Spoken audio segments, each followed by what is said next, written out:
Buenas tardes. ¿Me siento aquí o Sí, voy pasando siéntate. ahora o me voy allí mejor? Vale. Buenas tardes. Ya nos ha tocado para finalizar. Yo simplemente voy a actuar a modo de presentador, pero bueno, antes de dar la palabra a Emilio, sí que me gustaría decir unas... ¿Se me escucha? Sí, unas palabras con respecto a un poco a la última presentación, que me queda así un poco con la mano ante el turno de preguntas y como no ha habido, quiero ser muy breve. Yo creo que los representantes de las asociaciones y de la federación somos representantes de todos los celíacos, eso está claro, no solamente de nuestros socios. Cuando lo que hemos hablado a lo largo del día, un programa y una red tan espectacular como es Málaga sin gluten, no piden un carnet de socio para entrar a un restaurante. O sea, ese trabajo se hace para todos y cada uno de los celíacos porque es el fin de las asociaciones, trabajar por todos y por cada uno.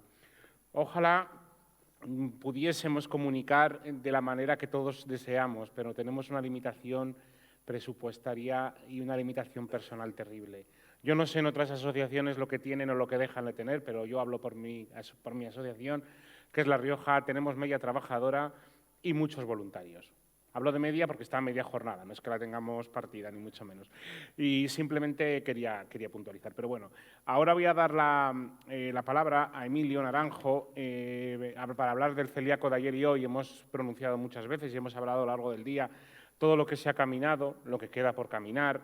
Y hablar de Emilio Naranjo es hablar de un referente, ¿no?, en el mundo de los celíacos y del asociacionismo, porque bueno, pues él ya lleva 40 y tantos años en este mundo, no sabría decirte, pero En octubre 42. 42. Y hablamos de que FACE, bueno, fue nombrada entidad pública de derecho público en 1994. Emilio Naranjo fue uno de los fundadores, junto con otras personas que me gustaría nombrar: Manuela, Isabela Tejedor, estaba también Iñaki de ECE, y otras personas que no existía nada, no había nada, y gracias al trabajo y a la constancia de personas voluntarias, de personas que han puesto su esfuerzo. Yo también soy voluntario, toda mi junta directiva de la federación es voluntaria. Yo he pedido días de vacaciones, igual que todos los que estamos aquí, para poder estar aquí. O sea, yo creo que si algo que mueve es ese sentimiento, ¿no? Por lo general ellos eran casi todo padres de hijos celíacos. Sí. El proyecto que tanto nos ha conmovido y que tanto nos ha gustado de Sevilla hace que queramos tener una vida mejor, ¿no?, que queramos normalizar esa vida de las personas celíacas, que, como bien hemos dicho, somos personas normales, que comemos diferente. Entonces, bueno, pues poco más. Os dejo con Emilio, que nos va a ilustrar con un poco de cómo hemos evolucionado a lo largo de los años. Bueno, como ya me han precedido varios interlocutores, antes de que se me olvide, mi agradecimiento a la organización, a todas las entidades, Diputación Provincial de Málaga, Junta de Andalucía, como no a CEMA y a Rafael Galán en particular, y al Hospital Universitario de Málaga. Yo creo que esta jornada merece la pena que tengan continuidad y creo que es un foro excelente para que todas las patas de la arquitectura de los celíacos estemos aquí unidas y aportando conocimientos y aportando vivencias que al final repercuten en beneficio de todos y de la sociedad, por supuesto. No me voy a poder extender mucho porque ya sabéis la hora que es, ¿no? Entonces voy a ser un poco más, voy a ser casi telegráfico, ¿no? Bueno, en los años 80 la situación a la que se parece ahora prácticamente es como Alicia en el País de las Maravillas comparado con la prehistoria, ¿no? No tiene nada que ver, ¿no? O sea, el etiquetado no existía prácticamente, no conocíamos los aditivos, no conocíamos los soportes de los colorantes, no conocíamos nada de nada. No había productos especiales sin gluten, los obradores no existían, y el etiquetado de los medicamentos era incompleto, poco fiable, y hablaban más que de recipientes autorizados y poco más. Luego, había un desconocimiento generalizado de lo que es la enfermedad celíaca, incluso en ambientes médicos, de enfermería y de medicina, salvo en los más especializados o más concretos, pero lo que es en general no era como ahora, ¿no? La restauración prácticamente no existía y a bordo, pues si iba a trenes o aviones o lo que sea, pues prácticamente no había de nada, ¿no? Cuando existía el servicio militar había una exclusión de hecho, pero luego de derecho, pero luego de hecho la realidad era que muchas personas terminaban en un campamento o terminaban en un cuartel que no le llevaban bien la dieta porque quien cocinaba eran los propios soldados. sobre todo los castigados, ¿no? Porque era el pelotón de castigo, o sea, todo el que se portaba mal lo ponía a pelar patatas, ¿no? También teníamos problemas con el sacramento de la comunión, que había algunas anécdotas graciosas, ¿no? Como por ejemplo la Asociación de Bilbao pidió cita en el arzobispado de Bilbao y le preguntaron ¿a quién anuncio? Al arzobispo, ¿no? Y entonces la chica que iba, hombre, para no decir en vasco, Eucadico Celíacos en el Cartea, Asociación de Celíacos del País Vasco, pues dijo celíacos. Y entonces, pues llegó el asistente y dijo, celíacos, ¿no? O sea, como que no lo sonaba mucho, como se vería, ¿no? Las asociaciones de pacientes estábamos prácticamente empezando, no solo aquí en España, sino en muchos países, y teníamos un funcionamiento pues un poco errático, con pocos recursos, con poca estructura organizativa y con muy poca experiencia porque habíamos nacido hacía muy poco, ¿no? Entonces, ¿qué pasó? Pues que nos inventamos, cuando vimos el problema del etiquetado, nos inventamos un sustituto del etiquetado que era la lista de alimentos, que todavía están permaneciendo, pero realmente hoy día, mi punto de vista, creo que bastante objetivo, es que no tiene ningún sentido. La lista de alimentos tenían sentido porque eran una forma de leer ahí lo que en el etiquetado no estaba, pero el etiquetado desde el 2014, Reglamento Europeo 1169/2011, pues no hace falta en absoluto que exista la lista de alimentos. Se siguen haciendo por tradición y hay previsto que se quiten, o al menos en papel, y luego se quede en virtual hasta no sabemos cuándo. Pero vamos, mi punto de vista es que es una oferta o un producto totalmente prescindible. Ahí, bueno, explico lo que había en ese reglamento, que los aditivos alimentarios, pues prácticamente no se indicaba el diluyente o soporte de colorantes, los almidones no se decían cuál era la procedencia, o sea que no estamos hablando de lo de hoy. Esto es muy importante, lo comenté antes, creo, en la otra intervención de la mesa de pacientes, que la reglamentación técnico-sanitaria regulaba que solo se podían vender los productos especiales para celíacos en oficinas de farmacia, ¿eh? Entonces, nosotros nos quejamos y entonces hubo una rectificación que la organización colegial de farmacia la recurrió en el Tribunal Supremo y se lo denegaron diciendo que no había argumentación, ¿no? Que llevábamos razón las asociaciones de celíacos, puesto que se estaba obligando a vender en un canal determinado algo que objetivamente no era de farmacia. Esto también es importante porque esto empezó en España, pero terminó en Europa. En el año 2007, siendo ministro Bernat Soria, las asociaciones de pacientes españolas, las tres que había, le pedimos que hubiera una regulación para que se indicara qué era sin gluten, qué se consideraba sin gluten, cuántas partes por millón miligramos por kilo se consideraba sin gluten y si había pues un pictograma o había un indicativo que indicara que era sin gluten, ¿no? Porque había una nebulosa, ¿no? Que cada uno decía lo que quería. Y entonces, pues, se hizo un proyecto de Real Decreto que se elevó a la Unión Europea para su visto bueno. La Unión Europea, cuando lo vio, se dio cuenta que invadía la libertad de mercado. Y entonces dijeron que no podíamos, España no podía regular por su cuenta este asunto y se elevó a la Unión Europea, que promulgó el Reglamento 41/2009, que indica qué se considera sin gluten, qué indicaciones son sin gluten y las partes por millón. Si es sin gluten, 20 ppm, y si es bajo en gluten, 100 ppm, que es lo que hoy día se ha traspuesto. Esta normativa antes era el 41/2009 y ahora un reglamento de ejecución que es el 828/2014. Habréis observado que la mayoría de los avances han sido a petición y a machaque de las asociaciones de celíacos. Esto no ha caído de un árbol de Navidad, ni lo han traído los Reyes Magos, ni nada, ¿no? Esto ha sido machaque de años y años de dar la vara, ¿no? Por ejemplo, aquí tenemos el tema del acceso a la Fuerza Armada. Cuando nosotros intercedimos para que se declarara la exclusión del servicio militar, nadie quería el servicio militar, no era un tema de salida profesional y evidentemente nadie quería ir porque era perder tiempo según la mayoría de las personas.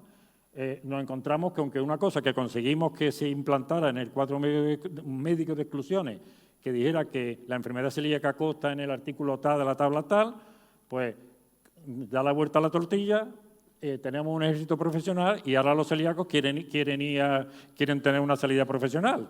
Entonces decimos, bueno, yo no entiendo nada, ¿no?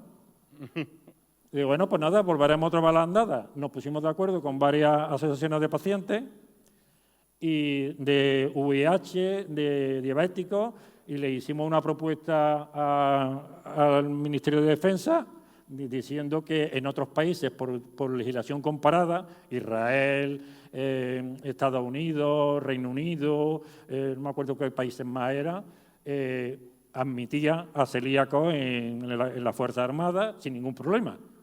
Y entonces, pues a raíz de eso, se promulgaron esas órdenes y esos decretos y ya los celíacos pueden acceder al servicio, a la Fuerza Armada y también a la Guardia Civil, en la policía ya estaban.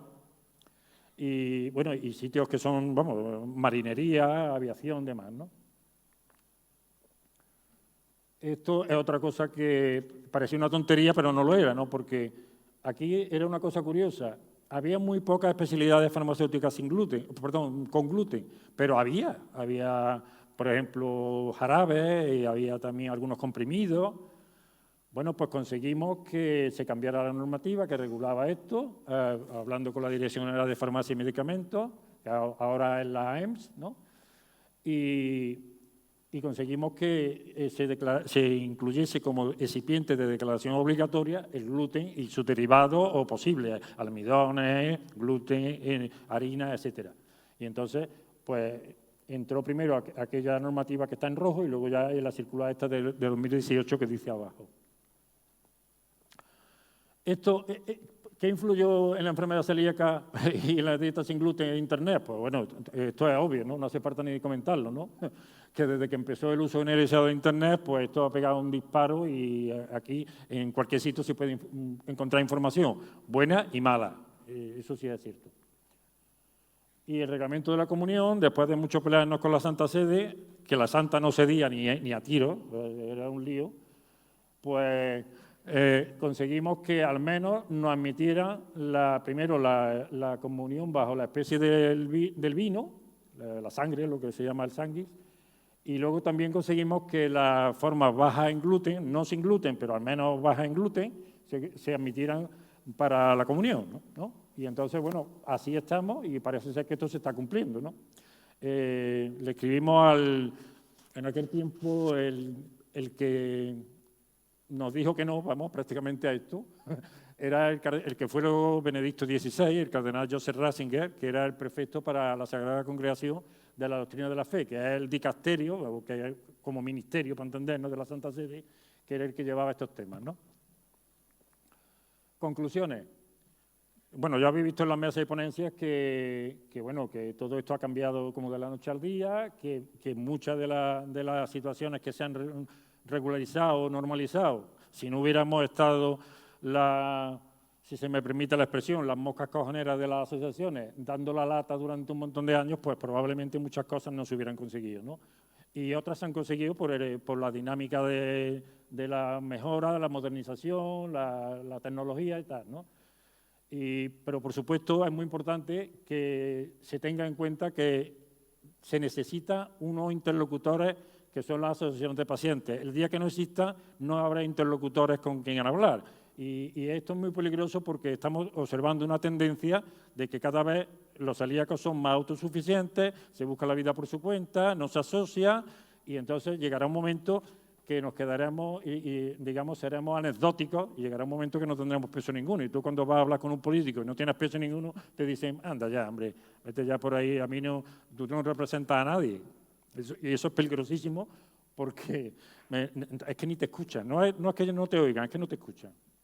Y nada más, muchas gracias y gracias por la atención.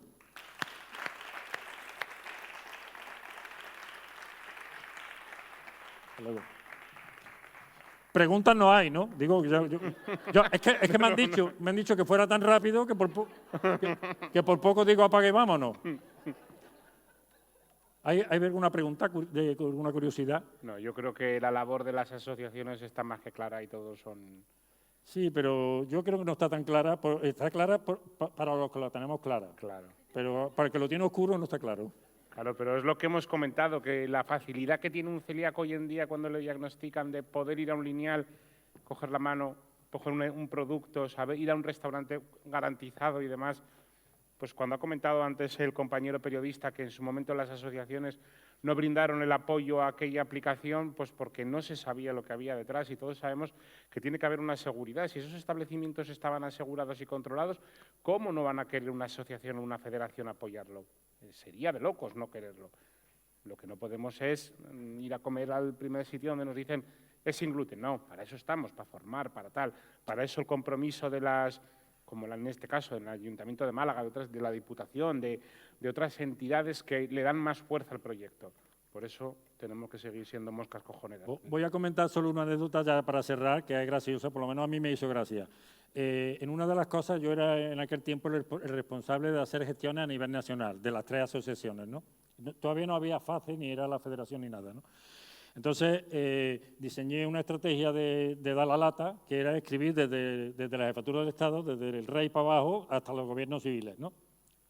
Y entonces un día me llamó a mi casa, porque yo tenía el teléfono de mi casa, no había móviles, no te podías costear otra línea extra, y me llamó, mire usted, soy el secretario general de la Comisión Interministerial para la Ordenación Alimentaria, me llamo, no me acuerdo el mismo nombre, y mire usted, yo simplemente es que he visto que está usted escribiéndole a toda España sobre este tema, pero resulta que todas las cartas me las mandan a mí.